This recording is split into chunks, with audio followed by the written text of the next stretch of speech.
بسم اللہ الرحمن الرحیم۔ السلام علیکم۔ اللہ جسے پیار کرتا ہے اسے آزماتا ہے۔ ویسے ہی اللہ نے اپنے خلیل کو ایک رات خواب میں آواز سنائی کہ ابراہیم ابراہیم میری راہ میں اپنی پیاری چیز قربان کر۔ حضرت ابراہیم علیہ السلام خواب کے بعد جیسے ہی بیدار ہوئے السلام سوچا کہ نبی کا خواب تو وحی کی مثال ہوتا ہے۔ اللہ چاہتا ہے کہ میں اپنی پیاری چیز قربان کروں۔ آپ کے پاس جو اونٹ موجود تھے سب راہ خدا میں قربان کرتے ہیں، اللہ کا نام لے کر شکر کر کے آرام فرماتے ہیں۔ جیسے ہی آرام کرتے ہیں خواب میں پھر سے آواز آتی ہے، ابراہیم اپنی پیاری سے پیاری چیز میری راہ میں قربان کر۔ ابراہیم علیہ السلام بیدار ہوئے تو سوچنے لگے، مجھے تو سب سے پیارا میرا فرزند ہے کہ اللہ یہ دیکھنا تو نہیں چاہتا کہ اسماعیل سے زیادہ عشق کرتا ہوں یا اپنے خالق حقیقی سے کہ میں اسماعیل۔ بس یہ خیال ابراہیم علیہ السلام کے ذہن میں تھا۔ آپ نے ارادہ کر لیا تھا کہ اسے راہ خدا میں قربان کروں۔ صبح اٹھ کے اپنی زوجہ بی بی ہاجرہ سے کہنے لگے کہ اچھا لباس پہنا، آج میں نے اپنے بیٹے اسماعیل کو دوست کو دعوت پہ لے کے جاؤں گا۔ بی بی ہاجرہ خوش ہو کر بیٹے کو تیار کرنے لگی۔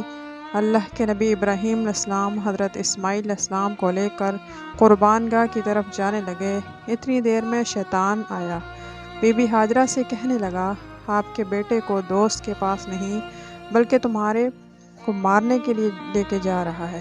بی بی ہاجرہ نے پوچھا، میرے بیٹے اسماعیل کو جانتی ہوں، وہ اپنے بیٹے کو کیوں مارے گا؟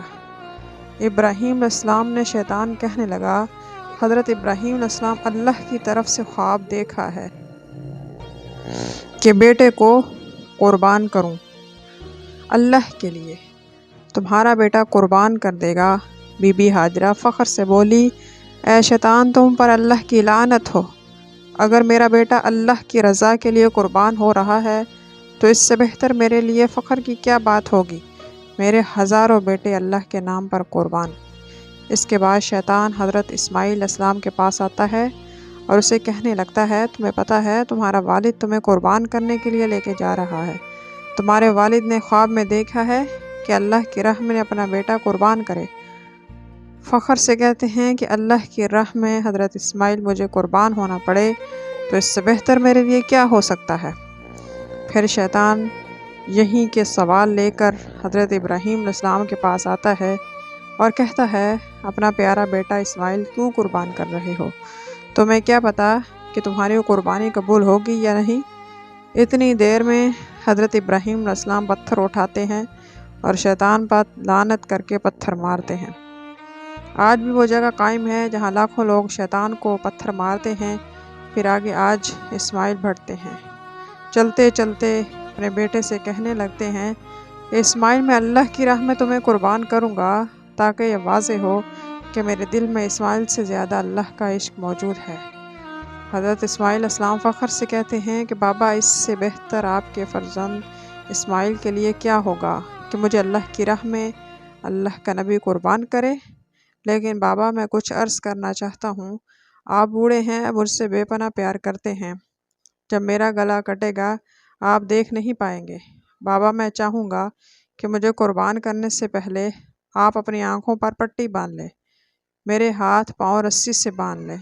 بس ابراہیم علیہ السلام حضرت اسماعیل علیہ السلام کے ہاتھوں اور پاؤں رسی سے باندھ کر اپنی آنکھوں پہ پٹی باندھ لیتے ہیں اور چھری کو حضرت اسماعیل علیہ السلام کے گلے کے قریب کرتے ہیں اور آسمان کی طرف دیکھ کر فرماتے ہیں، اے اللہ، اگر تو مجھے ہزاروں اسماعیل عطا کرتا تو جب سب اسماعیل تیرے نام پہ قربان کرتا۔ یہ کہا جیسے ہی چھری کو پھیرنے لگے اللہ نے جبرائیل کو حکم دیا کہ جا جنت سے ایک خوبصورت جانور لے کر جا، اور اپنے بیان میں کامیاب ہوا، اسماعیل کی جگہ پیش کر ابراہیم علیہ السلام۔ اور وہاں ابراہیم علیہ السلام چھری پھیرتے پھرتے جب خون بہنے لگا، ابراہیم علیہ السلام اللہ کا شکر کرنے لگے۔ جیسے ہی آنکھوں سے پٹی کو جدا کیا